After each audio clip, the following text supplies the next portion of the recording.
legendary jazz pianist David Bentley will be with us because he's playing this weekend at the Maroochydore Jazz and Blues Collective at the Old Soul Bar. We're going to talk jazz. We're going to talk a bit of music. He might educate us a little bit. I'm sure he will, actually, quite a lot.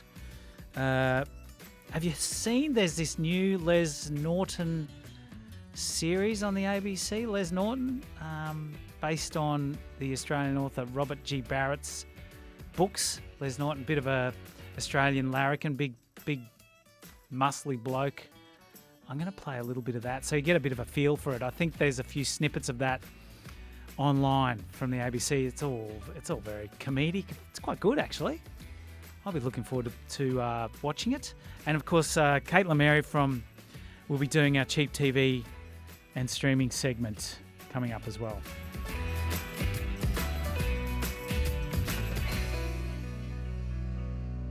All right, you're with ABC Sunshine Coast. David Bentley is in the studio. Good morning, David. You might want to come a little bit closer to the mic there, if that's okay. There we are, up close and personal. Very good. That's what we want to hear.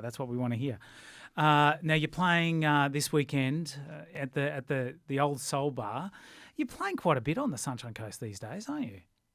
Yeah, we're doing some gigs up here. I guess living here, it was inevitable. I'd start working here. What? I've got a bit of a. Is there a bit of a tune there? Here's one of your tunes. We're just going to play it in the background. You mightn't be able to concentrate. You might be. No, it doesn't stop me concentrating. What's the jazz scene like on the Sunshine Coast? It's been around for a while, hasn't it? I guess it has. I'm not that deeply involved with the Sunshine Coast scene. What about the audience? Are they quite appreciative? The audiences are great. Yeah. It's really good here for that. It's we've had terrific response. Yeah. We love playing here. It's good. You've been playing piano for over 50 years. It's a terrifying thought, isn't it, John? What's that? Terrifying thought. Terrifying there, thought. John, yeah. A terrifying thought, but jazz musicians traditionally the height of skill, as far as I've known. They seem to they've got to know a lot of stuff. You've been playing for 50 years, and how often do you play at home these days? Is there a steady regime? It's not a steady regime, but I play pretty much all the time, which isn't to say I play 24 hours a day, but if I'm passing the piano, I'll sit down and work on something that needs work. Right. And sometimes I might just play because I enjoy it. So sitting down and working on something is a couple of hours, or? It's usually until I have to do something else, really. Okay. Yeah, it could be a couple of hours easily. A couple of hours passes in a flash. Was there a time when you were, younger and you practiced 8 to 10 hours a day and things like that? Not that long, no. Right. 5 hours? I practiced a lot for about 3 years when I was about 20 or 18, 19. Yeah, I did Hannon's book of boring exercises, and you have to learn all your scales and stuff. There's just a certain amount of drudgery you've got to, and you've got to be able to play in every key, and you can't. It doesn't sound exciting at all. You can't really do that without putting in the hours and the time. Right. I was working as a journalist, and I had all the sort of all the chord charts. Well, there weren't charts. There were ways of playing scales in chords, and I had them all written on the palm of my hand, and I'd be. Oh, you were cheating? I wasn't cheating. No, I was using my time to memorize them. That's what. Oh, okay, right. Instead of doing your other job. You can't cheat with jazz.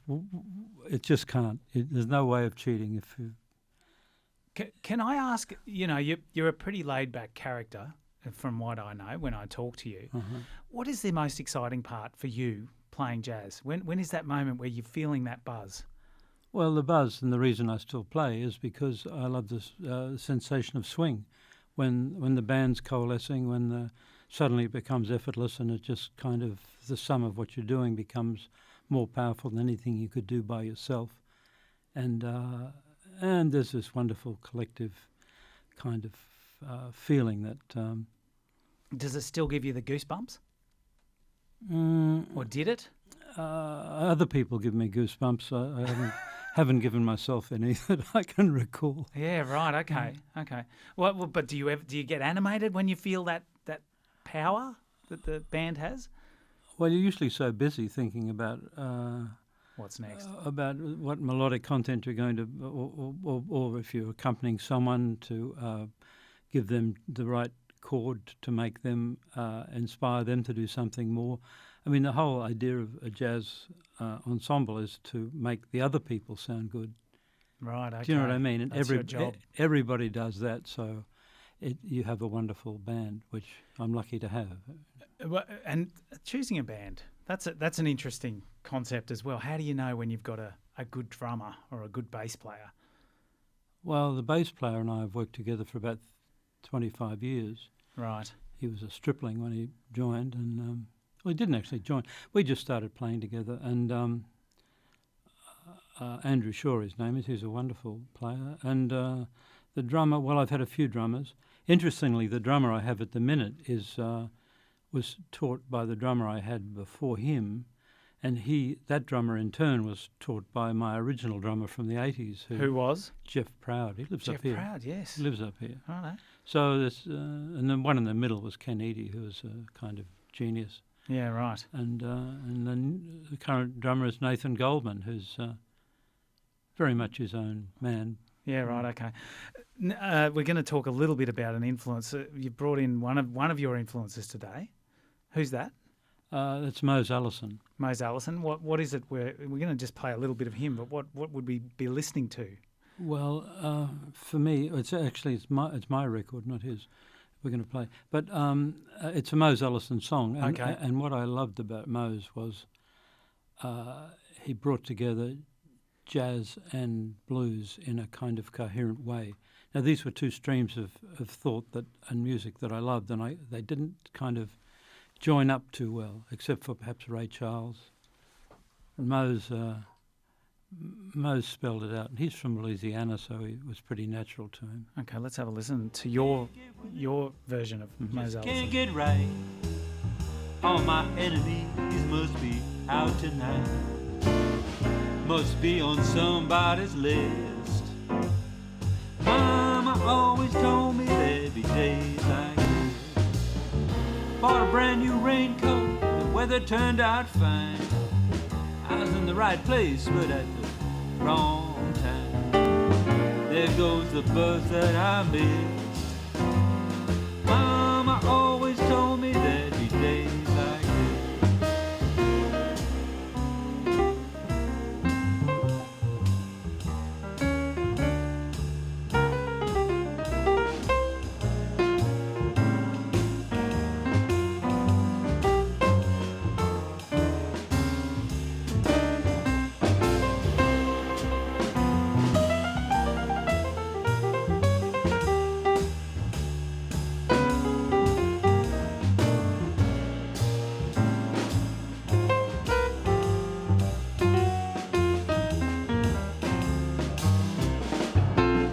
something bad happened in the Zodiac. Gave money to a wino, gave it right back. Panic and confusion, mayhem in the street. My dancing partner has got to let me. I'm just a calculated risk. Must be on somebody's list. Excuse me while I slash my wrist. Mama always told me there'd be days like this.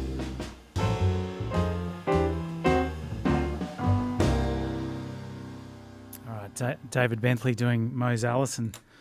I'm getting these names correct, aren't I, Dave? You are? Yes, very good, very good. The memory's working.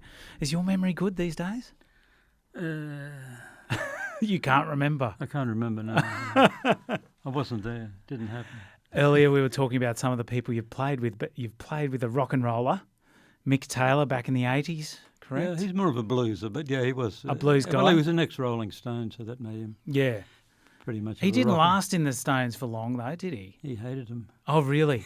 Well, they didn't pay him very well. He wasn't. They didn't make him part of Ah. the band, and then they paid him, and they never gave him any credit. Like that wonderful slide stuff he did on "You Got to Move." Remember that from the? No, I don't remember it. but Anyway, I'd love to look for that. Yeah. he managed to overcome that to do the most recent tour. I noticed. So Oh, okay. So he's with them again. he was with them for the last tour of Oh, Australia. there you go. Yeah, I'm sure they paid him a lot then. I'm sure they did. When you sat down with him to play, and you said you had no idea what was going to happen, you didn't know any of the songs, you just learned them in rehearsal, sort of thing, or was it straight up in the gig? There was no rehearsal. He just played. You just pretty much know what's going to happen. Well, I'm used to playing blues, and that's what he did. Yeah, righto. With the Stones, sometimes it would take them days, weeks to get one song happening. It was boring. I did a session with them once. It was the Is most that right? boring night, and the worst part of it was that I told my now wife, then girlfriend, that I couldn't meet her for a drink because I was playing with the Stones, and she said, "Yeah, pull the other leg," you know. Right. What were they? Were they working on something? Yeah. What do you remember? What Yeah, the song I do. was? I have. It was "Sweet Virginia."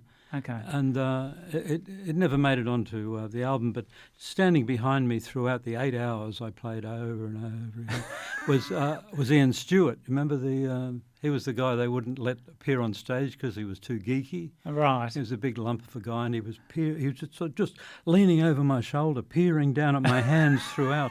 And for 8 hours, I was just it was one of my strangest evenings ever. Why? What were they trying to achieve in that 8 hours?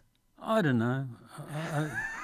Mick was playing the guitar. Well, I didn't know he could, and Bill Wyman was there. Yeah.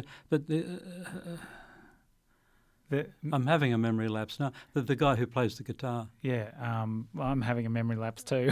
I mean, famous, sure we'll get famous, a so text. fleeting, isn't it? Who plays the guitar for the Stones? Please text us in. Yes. It'll be 1,000 texts. now. Yeah. Sorry about that. You Oh, don't that's good. remember- At least we'll get a text. Yeah. Bill prove Wyman. that people are listening. Yeah, of course.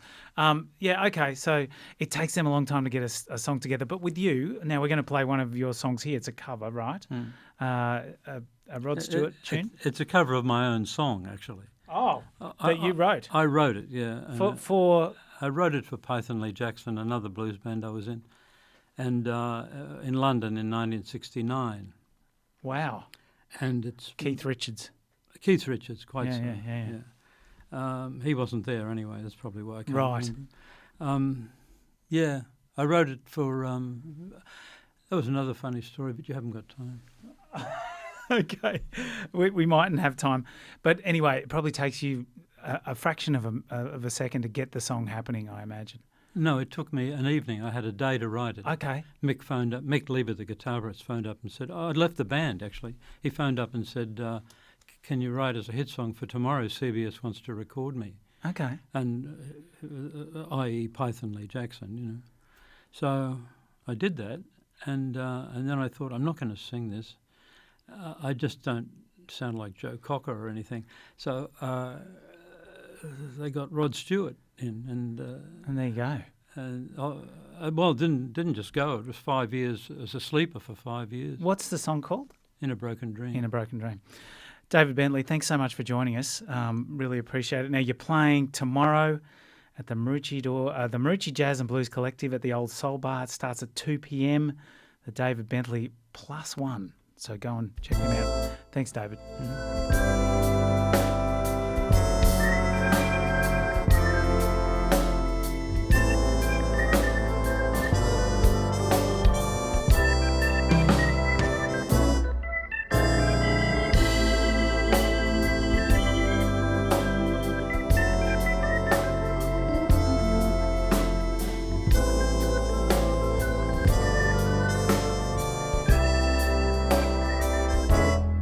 Every day I spend my time drinking wine, making rhyme, waiting here to find a sign that my heart can't understand. In the days between the hours, I retire, bloody fly, push their heads into the air. Do I care where the wind may blow? Just let it go. Don't push your love too far. Your wounds might leave a scar. Right now is where you are. In a broken dream,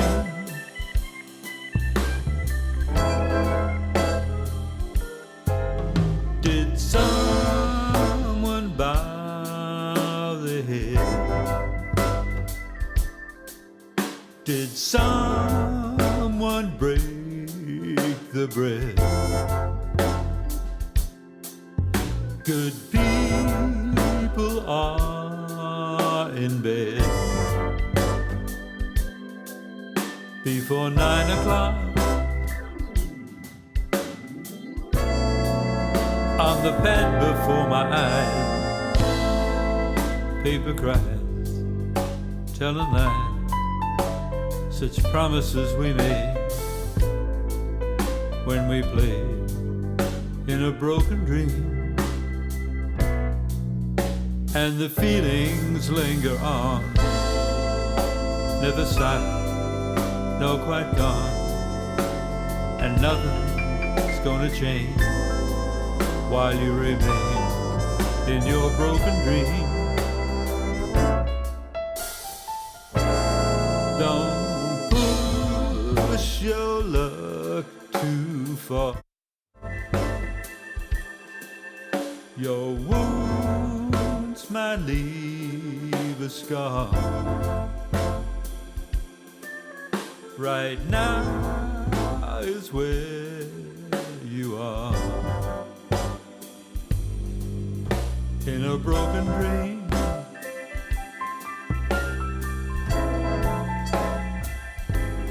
did someone bow their head? Did someone break the bread? Good people are in bed before 9 o'clock. Every day I spend my time drinking wine, making rhyme, waiting here to find a sign.